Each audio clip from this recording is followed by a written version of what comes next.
बिस्मिल्लाहिर्रहमानिर्रहीम। अस्सलाम वालेकुम। सेकेंड ईयर मैं हूँ मिस फरजाना और आज हमारा जो टॉपिक है वो है हवाई। और आज की हमारी मुसन्निफ़ नहीं बल्कि मुसन्निफ़ा वो हैं बेगम अख्तर रियाजुद्दीन। तो सेकेंड ईयर आपने इस बात का ध्यान रखना है, अगर इस पे ख़ुलासा आ जाए या इसमें से कोई पैराग्राफ आ जाए तशरीह के लिए तो आपने मुसन्निफ़ नहीं लिखना बल्कि मुसन्निफ़ा लिखना है। ये भी अगर आप ऐसे जो है वो नहीं लिखेंगे, मुसन्निफ़ लिखेंगे तो वो आपके नंबर जो हैं वो काट लेंगे। और जो एक नंबर मुसन्निफ़ का है और सबक के उन्वान का, तो उनमें से वो एक नंबर काट लेगा कि आपने मुसन्निफ़ा को मुसन्निफ़ लिखा है। तो मुसन्निफ़ा का तारुफ़ सबसे पहले जो है मैं आपको करवा दूं। ये बेगम अख्तर रियाजुद्दीन जो हैं उनकी वलादत लिखी हुई है 1928 में उनकी जो है वो वलादत है। कलकत्ता में वो पैदा हुई हैं। 15 अक्टूबर 1928 कलकत्ता में पैदा हुई हैं और शोबा दरसो तदरीस से वाबस्ता रही हैं। बेगम अख्तर रियाजुद्दीन की बात मैं कर रही हूँ। और दरमियान में जो है लेक्चर के दरमियान में मैं एक जो है वो सवाल आपके लिए जो है वो छोड़ूंगी, आपने उसका जो है वो जवाब लिखना है कमेंट्स में। दरमियान में जो है वो पूछूंगी सवाल वो कौन सा है, तो इस तरह आपकी अटेंडेंस जो है वो ज़ाहिर हो जाएगी कि आपने इस लेक्चर को देखा है। तो हम आते हैं इसकी जो बेगम अख्तर रियाजुद्दीन हैं उनके तारुफ़ की तरफ। तो उनके जो शौहर हैं वो CSP ऑफ़िसर थे और सफ़ीर रहे वो। उनको मुख्तलिफ़ मुल्कों में जाने का जो है वो मौका मिलता रहा और वो जो है वो अपनी नौकरी के सिलसिले में जो है सरकारी नौकरी की खातिर जो है मुख्तलिफ़ ममालिक का जो है उनको दौरा करना पड़ता था, सफ़र करना पड़ता था। लिहाजा बाज़ औक़ात इन सफ़रों में जो बेगम रियाजुद्दीन है, बेगम अख्तर रियाजुद्दीन, वो अपने शौहर के हमरा होती थी। लिहाजा इस तरह उन्हें मुख्तलिफ़ ममालिक की सैर का मौका मिला। उनका जो ख़ास मैदान है उनका वो अंग्रेज़ी और उर्दू में जो है उन्होंने मज़ामीन लिखे हैं जो पाकिस्तान टाइम्स में शाया होते रहे। अदबी ज़ौक़ की मालिक थी, लिहाजा जिस मुल्क में भी गईं वहाँ उन्होंने जो है वो उनका जो अदबी ज़ौक़ था उसने उनको सफ़रनामे लिखने पर मजबूर किया।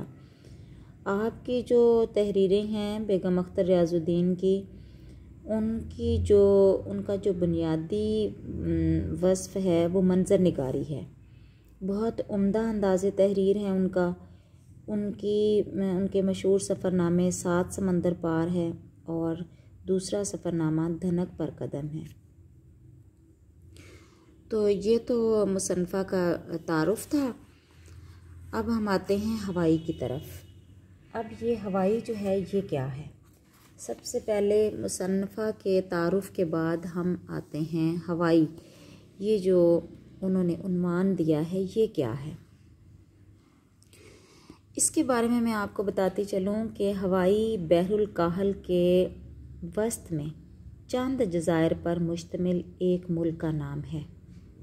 बहरुल काहल के ये समंदर है बहरुल काहल, उसके वस्त में कह रहे हैं चंद जज़ीरों पर मुश्तमिल एक मुल्क का नाम है हवाई, जिसका दारुल हुकूमत होनोलुलु, जिसका दारुल हुकूमत जो है वो क्या है? होनोलुलु है। इस इलाके को कैप्टन जेम्स लुक ने जो है वो 1778 में दरियाफ़्त किया और अब ये अमेरिका की एक रियासत है।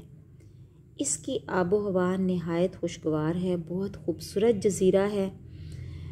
बेगम अख्तर रियाजुद्दीन ने उसका जो नक्शा खींचा है तो वो इस कदर हसीन है कि इंसान का दिल चाहता है कि वो भी इस जज़ीरे को ज़रूर देखे। तो ये तो है हवाई कि हवाई जो है वो है क्या। वो वहाँ गई हैं और वहाँ का उन्होंने जो है वो उसके हवाई के मतलब जो है वो लिखा है। अब हम आते हैं इस सफ़रनामे की तरफ। ये सफ़रनामा जो है कह रही हैं कि दुनिया के हसीन सफ़र हमेशा मुझ पर मुसल्लत रहे हैं, ये एक और सही। अब ये जो सफ़रनामा है इसका एक एक जुमला तशरीह तलब है। आप जो है वो देखती, पहले जो हमने पढ़ा उसका ड्रामा जो पढ़ा है, तो वो जो दस्तक है उसके मुकाबले में बहुत सादा और आम फहम थे। एक दो पैराग्राफ जो है वो तशरीह तलब थे, लेकिन इस जो है सबक की और इस सफ़रनामे की आप देखिए कि कह रहे हैं कि दुनिया के हसीन सफ़र हमेशा मुझ पर मुसल्लत रहे हैं, यानी हमेशा मुझ पर तारी रहे हैं। मैंने बहुत से दुनिया के बहुत से हसीन सफ़र जो हैं वो किए हैं और मुख्तलिफ़ ममालिक की जो है वो उसने जो है वो सैर की है और उनको सफ़र करने का जो है वो मौका मैसर आता रहा अपने शौहर की वजह से। कुछ इतने कह रही हैं, कुछ इतने लंबे हवाई सफ़र का डर कुछ एक साहबा ने डराया कि टोक्यो से होनोलुलु तक नीचे बैरुल काहिल होता है और ऊपर खुदा। कह रही हैं कि जब मैंने ये सफ़र जो है ये इसको करने का इरादा किया तो एक तो ये सफ़र बहुत तवील था, बहुत दूर है ये जज़ीरा। तो कह रहे हैं कि इतना लंबा सफ़र जो है उसको तय करने का एक तो खौफ था मेरे दिल में कि कैसे इतना तवील सफ़र और वो भी हवाई सफ़र कैसे तय होगा। तो कहते हैं कि कुछ एक जो है कुछ लोगों ने इसके बारे में बहुत डराया। उसमें एक साहबा का जो है वो ज़िक्र कर रही हैं कि वो तो ये कहने लगी कि टोक्यो से, जहाँ से उन्हें, अब मैं टोक्यो का भी आपको बताती हूँ कि टोक्यो जो है वो क्या है। ये जितनी चीज़ें आएंगी दरमियान में ऐसी, उनका आपने जो है वो तफसील के साथ तो नहीं, लेकिन आपने तशरीह में उनका ज़िक्र जो है वो ज़रूर करना है कि टोक्यो है क्या। तो कह रहे हैं कि टोक्यो से होनोलुलु तक नीचे बैरुल काहिल होता है और ऊपर खुदा।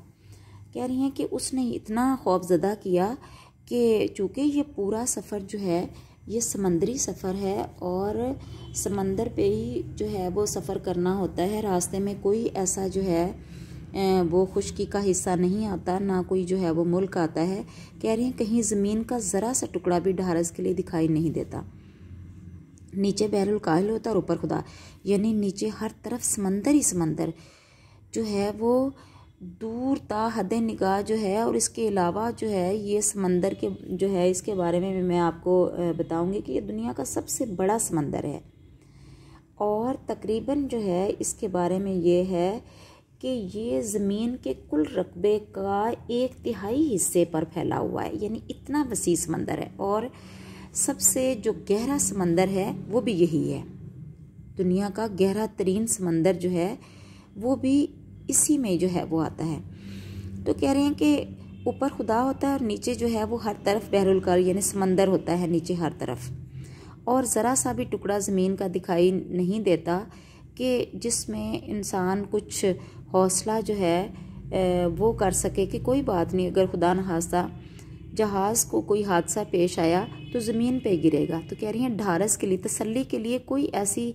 जगह नज़र नहीं आती कि खुदा न खास्ता किसी भी जो है वो ख़तरे की सूरत में या किसी भी जो है वो हंगामी सूरत हाल में अगर जहाज़ को लैंड करना पड़े तो ज़मीन जो है वो नीचे कहीं दिखाई नहीं देती, हर तरफ समंदर ही समंदर है। अब जो है वो मैं आपको यहाँ चूँकि ज़िक्र हुआ है बैरुल काहिल का, तो बैरुल काहिल जो है वो क्या है, दुनिया का सबसे बड़ा समंदर है।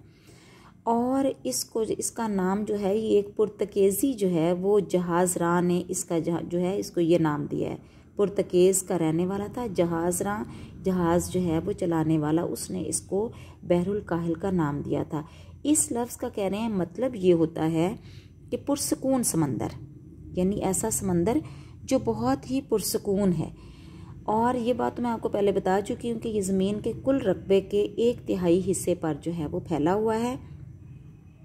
और ये जो है ये क्या है, इसकी लंबाई और चौड़ाई का भी सब जो है वो दिया हुआ है, लेकिन आप बहुत ज़्यादा जो है वो इसको इतना तवील इसकी गहराई में जो है वो हम नहीं जाएंगे। तो कह रहे हैं कि ये जो है शुमाल से जनूब की जानिब बहीरा जो है वो बैरंग से बहरे मुंजमद जनूबी के दरमियान ये फैला हुआ है, और मशरिक में ये इंडोनेशिया से लेकर कोलंबिया तक जो है वो और तक यानी ये फैला हुआ है।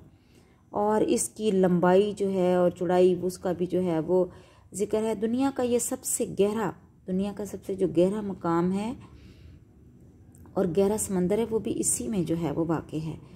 और इस जो बहरुल काहिल है इसके जज़ायर की कह रहे हैं कि इसमें जो छोटे मोटे जजीरे हैं उनकी तादाद 25,000 के करीब है। 25,000 के करीब इसमें जज़ायर हैं इस समंदर में। तो ये है बहरुल काहिल। नेक्स्ट वो क्या कह रहे हैं, और मामूल के मुताबिक अगर तूफ़ान आ जाए तो फिर अल अमान यानी फिर खुदा की पनाह। अगर जो है वो तूफ़ान आ जाए रास्ते में यानी इतना तवील सफ़र जो है वो करते हुए, तो फिर तो खुदा की पनाह। बहुत डर महसूस होता है, बहुत ख़तरा महसूस होता है कि कहीं खुदा न खास्ता जहाज़ जो है वो किसी हादसे से दो चार ना हो जाए। तो फिर अल्लाह की पनाह जो है वो ही मांगी जाती है और अल्लाह से हिफाजत मांगी जाती है। सफ़र अल्लाह अल्लाह करते गुज़रता है, यानी सारा सफ़र जो है वो खुदा को याद करते हुए जो है वो गुज़रता है, क्योंकि परेशानी के वक्त जो है वो मुसलमान का ईमान है कि वही जो है वो हमारी मुश्किल दूर करता है, वही हमारी परेशानी रफ़ा करता है। तो खुशी में चाहे हम उसको इतना याद ना करें, लेकिन परेशानी के वक्त हम जो है वो उसी से लौ लगाते हैं और उसी की तरफ रुजू करते हैं। तो इसलिए वो कह रही हैं कि सारा सफ़र जो है वो अल्लाह को याद करते हुए गुजरता है। पेट में हौल उठे यानी परेशानी से, टेंशन से जो है वो क्या होता है कि पेट में जो है वो परेशानी या टेंशन की बिना पर वो ऐसे जैसे कुछ चीज़ें ऊपर नीचे जो हैं वो होना शुरू हो जाएं, या जो है टेंशन से कुछ जो ये निज़ाम है पेट का जो निज़ाम है उसमें गड़बड़ जो है वो हो गई हो। इस तरह से परेशानी से ये हुआ उस सफ़र के दौरान। लेकिन मेरे मियाँ तो 3 महीने पहले जा चुके थे। कह रही हैं कि मैं अकेली ही सफ़र कर रही थी, यानी मियाँ साथ नहीं थे। मुराद ये है कि मियाँ साथ नहीं थे, वो पहले जा चुके थे, इसलिए मराजियत नामुमकिन थी, यानी उनकी वापसी अब मुमकिन नहीं थी कि वो आते और मुझे आकर जो है वो लेकर जाते। लिहाजा नेक्स्ट कह रहे हैं, औखली में सर दिया तो इन धमकों से क्या डरना। ये मुहावरा है। इसका मतलब ये होता है कि जब कोई परेशानी जो है वो या कोई मुश्किल काम उसका आगाज़ कर लिया है तो फिर उसके मसाइल और उसके जो साइड इफ़ेक्ट हैं उनसे क्या डरना और क्या घबराना। बोरिया बिस्तर बांधा, बिस्तर तो होता ही नहीं। ये मुहावरे की बात है कि अब ये इन्वर्टेड कॉमर्स में जो है वो कह रही है कि ये तो होता ही नहीं घर में, यानी जो कुछ छोटा मोटा सामान था उसको जो है वो मैंने समेटा और जो है वो पूरा घर समेट कर एक गैराज में बंद किया, यानी जो छोटी मोटी चीज़ें थी उनको गैराज में बंद किया और बाकी घर जो है वो यहाँ ज़िक्र तो नहीं है, बहरहाल उसका जो है वो उसको किराए पे देना है या क्या उसका जो है वो करना है। बहरहाल ये कह रही हैं कि घर में जितनी छोटी मोटी चीज़ें थी उन सबको जो है वो मैंने गैराज समेट कर गैराज में बंद कर दिया है। और कहती हैं घर समेटने में अब मैं ताक हो गई थी, ताक यानी पुख्ता हो गई थी, बहुत माहिर हो गई थी, क्योंकि आए दिन जो है वो उनको बैरून मुल्क सफ़र करना पड़ता था। इस वजह से वो कह रही हैं कि घर समेटना मेरे लिए कोई मुश्किल बात अब ना रही थी। इस तरह पल भर में इसकी गठड़ी बांध कर अलग करती हूँ कि गोया कभी था ही नहीं, यानी थोड़ा सा सामान है घर में, उनको गठड़ियों में बांधती हूँ और बांध कर जो है वो समेट देती हूँ और ऐसे लगता है कि जैसे घर में चीज़ें जो हैं वो मौजूद थी ही नहीं। सबसे छोटी बेटी जो अब कॉलेज के पहले साल में थी, 7 होली, यानी मेरे साथ मेरी छोटी बेटी जो फर्स्ट ईयर की तालबा थी वो जो है वो क्या थी, उसने भी मेरे साथ जाना था। बड़ी 2 लड़कियों के बीए के इम्तिहान थे, इनको 2.5 महीने बाद आना था, यानी 2 लड़कियां जो यानी 2 बेटियां उनकी बेगम अख्तर रियाजुद्दीन की, उनके बीए के इम्तिहान होने थे, लिहाजा वो साथ नहीं जा रही थी। वो इम्तिहान देने के बाद उन्होंने वहां आना था।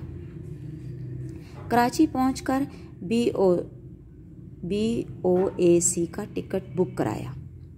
अब ये भी मैं आपको बता दूं कि ये BOAC जो है ये क्या है।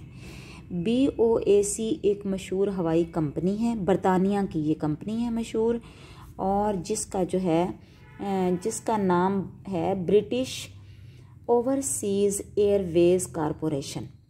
इससे BOAC से क्या बनता है, ब्रिटिश ओवरसीज़ एयरवेज़ कॉरपोरेशन। तो ये बरतानिया की एक मशहूर हवाई कंपनी है। कह रहे हैं उसका जो है, कह रही हैं मुसन्फ़ा कह रही हैं उसका मैंने क्या किया है कि टिकट जो है वो बुक कराया है।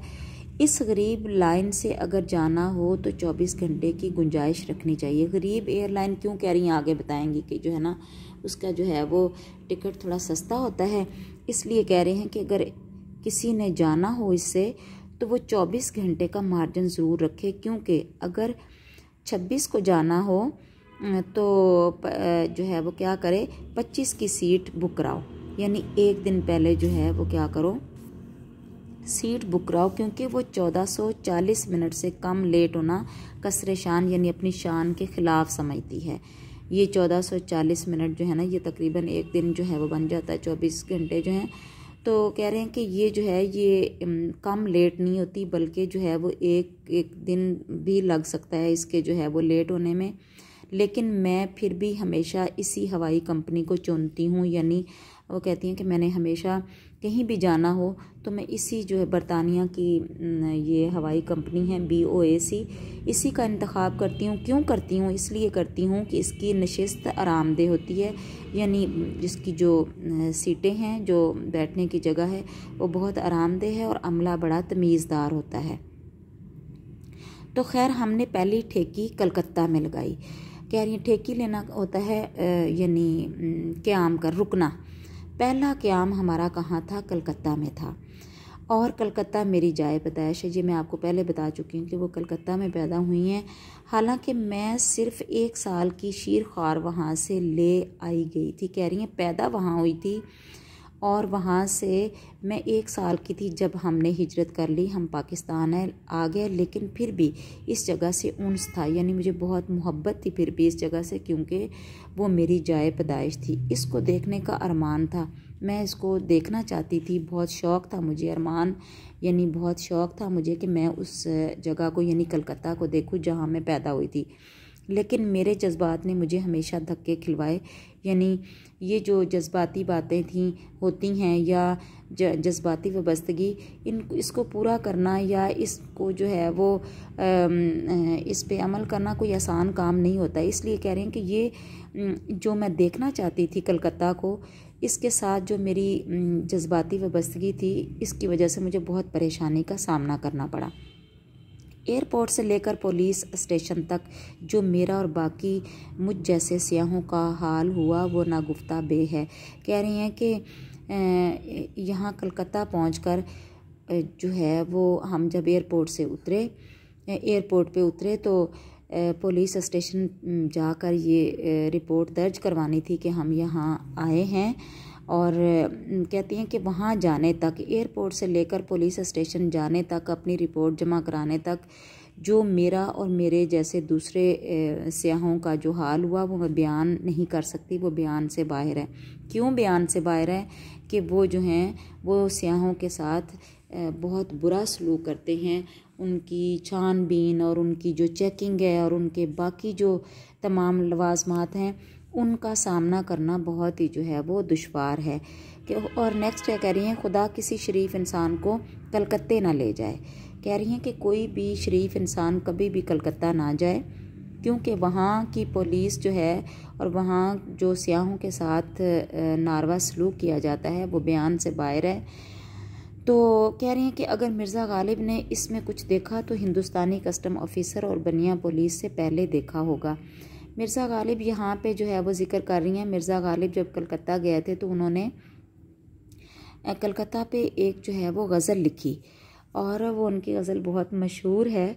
तो कह रहे हैं कि और उस गज़ल में उन्होंने बहुत जो है तारीफ़ की है कलकत्ता की। तो कह रहे हैं कि मिर्ज़ा गालिब ने अगर कलकत्ता की तारीफ़ की है तो यकीनन उस वक्त की होगी जब ये बनिया पुलिस इतनी सख्त नहीं होती होगी और कस्टम ऑफिसर जो हैं वो सियाहों के साथ ऐसा सलूक नहीं करते होंगे। तब उन्होंने, अगर वो अब जो है वो सफ़र करते तो यकीनन इतनी तारीफ़ अपनी जो है वो गज़ल में कभी भी ना करते और ना वहाँ की खूबसूरती को इस तरह से बयान करते। किस्सा कोता यानी किस्सा मुख्तसर हमने जल्दी से अपनी जान छुड़ाई और हांगकांग रवाना हो गए। अब हांगकांग का मैं आपको नेक्स्ट लेक्चर में जो है बताऊँगी कि ये जो है वो क्या है। कह रहे हैं कि बहरहाल हमने जो है वो क्या किया, इन सब से जान छुड़ाई और यहाँ से निकलने की कि किसी तरह से हम यहाँ कलकत्ता से जो है वो इनसे जान छुड़ाकर यहाँ से जो है वो अपना नेक्स्ट सफ़र जो है, अगला सफ़र जो है उसको जारी करें। यहाँ पे हमें बड़ी परेशानी का सामना करना पड़ा।